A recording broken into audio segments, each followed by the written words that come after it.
જય શ્રી કૃષ્ણ, જય ચેહરમાં. હું છું ગીતાબેન એચ દેસાઈ. ચેહર કિચનમાં આપનું સ્વાગત કરું છું.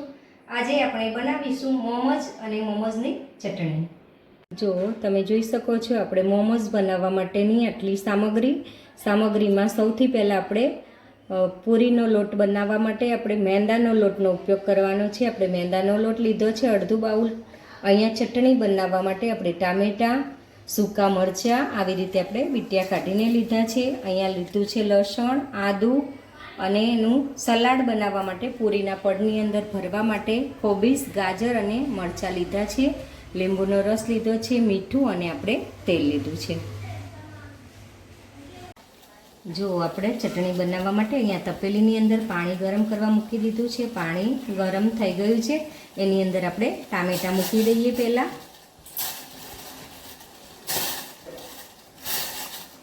આપણે 4 થી 5 અડધા ટુકડા ટામેટાના લીધા છે.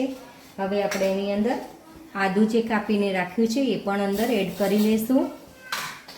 લસણ બી આપણે એની અંદર જ એડ કરી લઈશું અને આ સૂકા મરચાં પણ આપણે એની અંદર એડ કરવાના છે. આ સૂકા મરચાંનો લસણની આ ચટણીની અંદર બહુ સરસ એવો ટેસ્ટ આવતો હોય છે. આપણે આ આદું અને લસણ બી આની અંદર નાખ્યું. આની અંદર ના નાખો તો તમે આનો વઘાર કરો તો વઘારની અંદર પણ ઝીણા ઝીણા કાપીને નાખી શકો છો. આપણે આ ચટણીની અંદર જ બધું નાખ્યું છે. એનો ટેસ્ટ બહુ સરસ આવે છે. આપણે સ્વાદ પ્રમાણે મીઠું નાખી દઈશું. મીઠું તમે પાછળથી પણ નાખી શકો છો. અત્યારે આપણે આટલું નાખ્યું છે, પછી આપણે જોઈશે તો બીજું ઉમેરીશું. હવે આપણે આને થોડું મિક્સ કરી અને પછી ઢાંકીને મૂકી દઈશું 10 મિનિટ માટે. જો હવે આપણે મોમોઝના પડ માટે લોટને બાંધી લઈએ. લોટમાં આપણે અડધી ચમચી જેટલું મીઠું એડ કરવાનું છે સ્વાદ પ્રમાણે. એની અંદર આપણે 2 ચમચી જેટલું તેલ એડ કરી લઈએ. 2 ચમચી જેટલું તેલ આપણે એડ કરી લીધું છે અને આપણે અહીંયા 1 કપ પાણી લીધું છે. આપણે પાણી જોઈશે એ પ્રમાણે આપણે પાણીને એડ કરીશું. પણ પહેલાં આપણે મીઠું અને તેલને મિક્સ કરી લઈએ લોટ સાથે. આ લોટની અંદર બીજા કોઈ મસાલાનો ઉપયોગ નથી કરવાનો, ફક્ત મીઠું અને તેલ. હવે મિક્સ કરી લીધું છે. હવે આપણે પાણી જેમ જેમ જોશે એમ આપણે થોડું થોડું નાખતા જઈશું ને લોટ બાંધતા જઈશું. કારણ કે આનો લોટ છે તે આપણે રોટલી જેવો ઢીલો બાંધવાનો છે, એટલા માટે. જોઈ શકો છો તમે, આપણે લોટને બાંધીને રેડી કરી લીધો છે. આવો આપણે એકદમ રોટલી જેવો લોટ રાખવાનો છે. આને આપણે અડધો કલાક માટે કપડું ઢાંકીને રહેવા દઈશું. કપડું આપણે આવી રીતે એને ઉપર ઢાંકી દેવાનું છે અને અડધો કલાક માટે આપણે રેસ્ટ આપી દેવાનું છે. જો તમે જોઈ શકો છો, જે આપણે ગાજર, કોબીસ અને મરચાં લીધા હતા એ કોબીસ છીણી અને આપણે લઈ લીધું છે. ગાજર પણ એવી જ રીતે છીણી લીધું છે અને મરચાં આપણે ઝીણા ઝીણા સુધારી લીધા છે.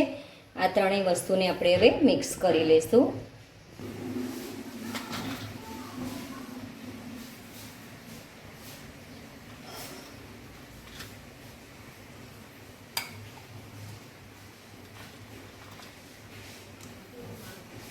આની અંદર આપણે મીઠું એડ કરવાનું છે. 1 ચમચી આપણે મીઠું લીધું છે. હવે બધી જ વસ્તુને મીઠા સાથે આપણે મિક્સ કરી લઈશું. બધી જ વસ્તુ અહીંયા મિક્સ થઈ ગઈ છે. હવે આપણે આને 5 મિનિટ રહેવા દઈશું, જેથી કરીને આજે આપણે સલાડ લીધું છે સલાડની અંદર મીઠું ભળી જાય. એટલા માટે આપણે આને 5 મિનિટ રેસ્ટ આપી દેવાનો છે. જો તમે જોઈ શકો છો, જે આપણે ચટણી બનાવવા માટે ટામેટું, મરચાં, લસણ અને આદું જે આપણે અહીંયા ઉકળવા મૂકી દીધું હતું એ કમ્પ્લીટ ઉકળી ગયું છે અને આપણે એકદમ સોફ્ટ પણ થઈ ગયું છે. હવે આપણે આને ઠંડુ પડવા દઈશું અડધો કલાક માટે. જોઈ શકો છો, આપણે લોટને ઢાંકીને રાખીએ તો અડધો કલાક માટે આપણો લોટ અહીંયા સરસ એવો સોફ્ટ થઈ ગયો છે અને અડધો કલાક આપણે અહીંયા લોટને થઈ ગયું છે. આપણે સહેજ તેલવાળો હાથ કરી અને આપણે લોટને ફરીથી થોડો મસળી લેશું. તમે જોઈ શકો છો, આપણે 2-3 ટીપા જેટલું તેલ નાખી અને આપણે લોટને મસળી લઈશું. બસ આટલું જ તેલ આપણે લેવાનું છે, વધારે નાખી લેવાનું. હવે આપણે લોટને મસળી લઈએ તેલ જોડે. હવે આપણે આ લોટના નાના નાના એવા લુવા વાળી લેશું. આવી રીતે પૂરીની સાઈડના આપણે લુવા વાળી લેવાના છે અને બધા જ લુવાને આવી રીતે આપણે કટિંગ કરી અને આ બાઉલની અંદર લઈ લઈશું. જુઓ તમે જોઈ શકો છો આપણા ગુલ્લા અહીંયા બધા જ નાના નાના બોલ્સ જેવા તૈયાર થઈ ગયા છે અને આપણે તેલવાળો હાથ કરી લીધો છે. હવે આપણે આ બધા જ બોલ્સને આવી રીતે તેલવાળો હાથ લગાવી દેવાનો છે. જો તમે તેલવાળો હાથ નહીં લગાવો તો તમારા જે આ નાના નાના આપણે બોલ્સ બનાવ્યા છે એ બધા જ એકબીજાને ચોંટી જશે અને ફરીથી આપણે મહેનત કરવી પડશે. એટલા માટે આપણે આને આવી રીતે તેલવાળો હાથ લગાવી દેવાનો છે અને એની ઉપર આપણે જે કોરો લોટ રાખ્યો છે મેંદાનો એ લોટ પણ આવી રીતે આપણે એને લગાવી દેવાનો છે, જેથી કરીને આપણા જે બોલ્સ બનાવ્યા છે એ એકાબીજાને ચોંટી ના જાય. એટલા માટે આવી રીતે આપણે કોરો લોટ પણ લગાવી દેવાનો છે. જોઈ શકો છો આપણા બોલ્સ અહીંયા સરસ છૂટા છૂટા થઈ ગયા છે. આવી રીતે આપણે લગાવીને રાખી લેવાનું છે. જોઈ શકો છો તમે જે સલાડની અંદર આપણે મીઠું ભેળવીને 5 મિનિટ માટે રહેવા દીધું હતું એ આપણે હવે એને સરસ રીતે આવી રીતે નીચોડી લેવાનું છે, જેથી કરીને એનો મોઇશ્ચરનો અને પાણીનો બધો જ ભાગ નીકળી જાય. કારણ કે જો આપણે આવી રીતે નીચોડી નથી લેતા સલાડ તો આપણે જે પડ બનાવીએ છીએ એ પડની અંદર ભરીએ એટલે એ પડ આપણું તૂટી જતું હોય છે જ્યારે આપણે બાફતા હોઈએ છીએ ત્યારે. એટલે આને હંમેશા આવી રીતે નીચોડીને જેટલું બને એટલું નીચોડીને પાણી કાઢી લેવાનું છે.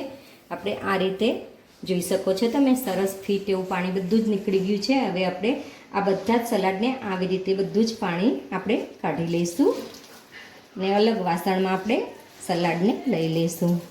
જુઓ તમે જોઈ શકો છો આપણે આ રીતે બધું જ પાણી સલાડની અંદરથી કાઢી લીધું છે ને આ રીતે અલગ વાસણમાં જોઈ શકો છો તમે આવી રીતે આપણે છૂટું છૂટું થઈ જાય એવું સલાડ આપણે ઉપયોગમાં લેવાનું છે અને પાણીને ફેંકી દઈશું.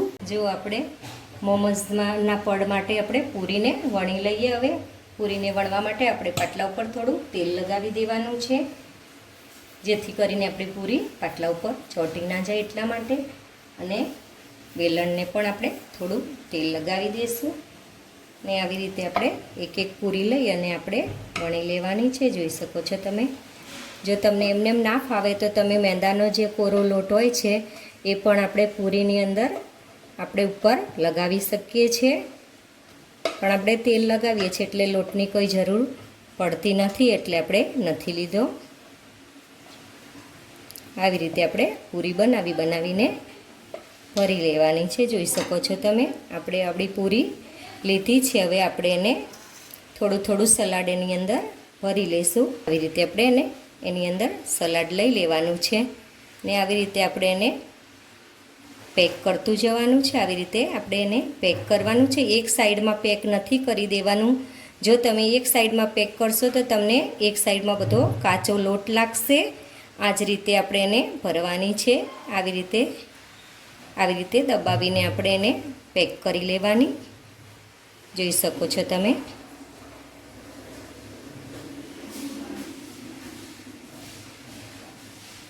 આવી રીતે આપણે એને દબાવી દેવાની છે. જોઈ શકો છો આવી રીતે એનું ડિઝાઇન બની જતી હોય છે સરસ એવી. આવી રીતે આપણે બધી જ મોમોસને ભરી લઈશું. જુઓ તમે જોઈ શકો છો આપણે બધા જ મોમોસને આવી રીતે ભરી લીધા છે અને એની ડિઝાઇન પણ એવી સરસ એવી આપણે પાડી લીધી છે. હવે આપણે આને બાફવા માટે મૂકી દઈશું. જો તમે જુઓ છો આપણે ઢોકળિયાના કુકરમાં પાણી ઉકળવા મૂકી દીધું છે આપણે ધીમા ગેસે. હવે આપણે આની ઉપર થોડું થોડું તેલ લગાવી દેવાનું છે, જેથી કરીને આપણે જે મોમોસ બનાવ્યા છે એ ચોંટી ના જાય એટલા માટે. આની પર તેલ લગાવીને આપણે હવે મોમોસને એની ઉપર ગોઠવી દઈશું. એક એક મોમોસ લઈ અને આપણે આવી રીતે ગોઠવી દેવાના છે એની ઉપર. જોઈ શકો છો તમે. આને આપણે 10 મિનિટ માટે ચડવા દઈશું. ઘડીક વાર આપણે એને ફાસ્ટ ગેસ રાખીશું અને પછી આપણે ધીમો ગેસ કરી લઈશું, જેથી કરીને આપણા મોમોસ સરસ એવા ચડી જાય. આવી રીતે આપણે બધા જ મોમોસને ગોઠવી દઈએ. જો તમે જોઈ શકો છો આપણે બધા જ મોમોસ આમાં સેટ કરી લીધા છે. હવે ઢાંકણ બંધ કરી અને આપણે આને 10 મિનિટ સ્લો ગેસે રહેવા દઈશું.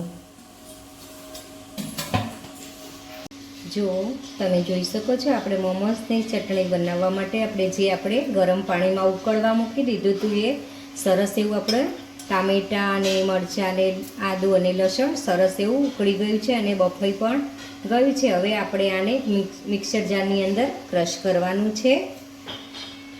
જો આપણે એક મિક્સર જાર લીધું છે, એની અંદર આ બધી જ વસ્તુને આપણે એડ કરી લેવાની છે. આપણે ઓછું છે ચટણીનું સામાન, એટલે આપણે એકમાં જ આ બધું થઈ જશે, એટલે આપણે એકમાં ક્રશ કરી લઈએ. જુઓ તમે જોઈ શકો છો, આપણે મોમોસની ચટણી અહીંયા સરસ એવી ક્રશ થઈ ગઈ છે અને કલર બી સરસ આવી ગયો છે. હવે આપણે આને અલગ બાઉલમાં કાઢી લઈશું.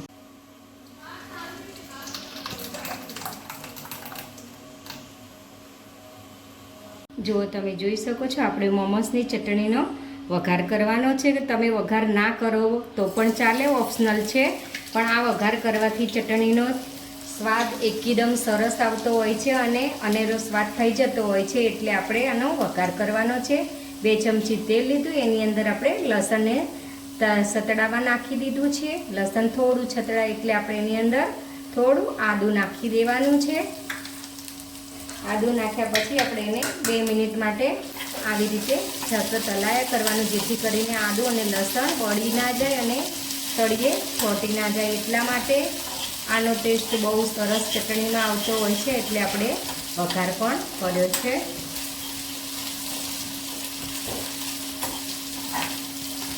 જોઈ શકો છો, લસણ અને આદું સરસ એવું સતળાઈ ગયું છે, કલર પણ બદલાઈ ગયો છે. હવે આપણે જે ક્રશ કરીને રાખ્યું છે ટામેટું, મરચાં અને આદું લસણ, એ બધું જ આની અંદર એડ કરી લઈએ. જોઈ શકો છો, બહુ સરસ એવો આનો ટેસ્ટ આવતો હોય છે. અને આપણે અહીંયા લીંબુનો રસ લીધો છે 1 ચમચી જેટલો, એ પણ એની અંદર એડ કરી લઈએ. લીંબુના રસની જગ્યાએ તમે વિનેગરનો ઉપયોગ પણ કરી શકો છો, પણ આજે આપણે લીંબુનો રસ નાખ્યો છે. જોઈ શકો છો તમે, ચટણીનો કલર કેટલો મસ્ત આવી ગયો છે. અને અડધી મિનિટ સુધી આવી રીતે સતળાવા દેશું અને પછી આપણે આને ગેસને બંધ કરી લેશું. જોઈ શકો છો તમે, આપણે મોમોસને 10 મિનિટ થઈ એટલે આપણે ગેસને બંધ કરી દીધો હતો. આપણા મોમોસ અહીંયા સરસ એવા રેડી થઈ ગયા છે. જોઈ શકો છો તમે, બહુ મસ્ત બની ગયા છે. હવે આપણે એને ધીરે ધીરે એક પ્લેટની અંદર કાઢી લઈશું. હાથથી કાઢો તો પણ ચાલે, હાથથી તમને બળાય નહીં તો તમે હાથથી કાઢી શકો છો, નહીં તો તાવેથાનો ઉપયોગ કરીને આપણે આવી રીતે મોમોસને કાઢી લઈશું.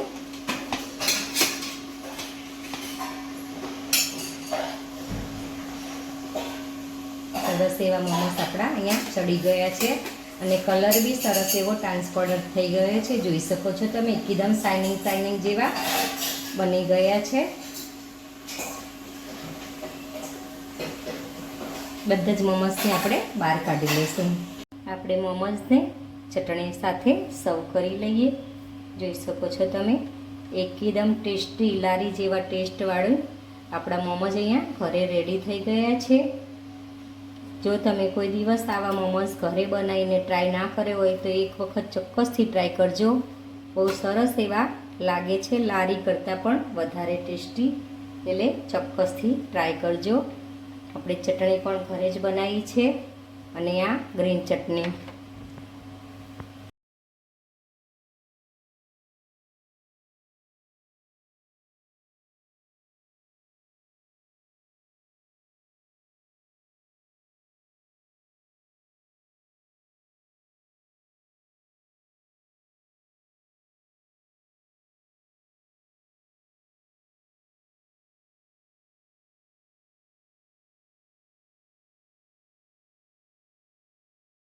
જો તમને મારી રેસીપી પસંદ આવી હોય તો મારી ચેનલ ચેહર કિચનને લાઈક કરો, શેર કરો અને સબસ્ક્રાઈબ કરો.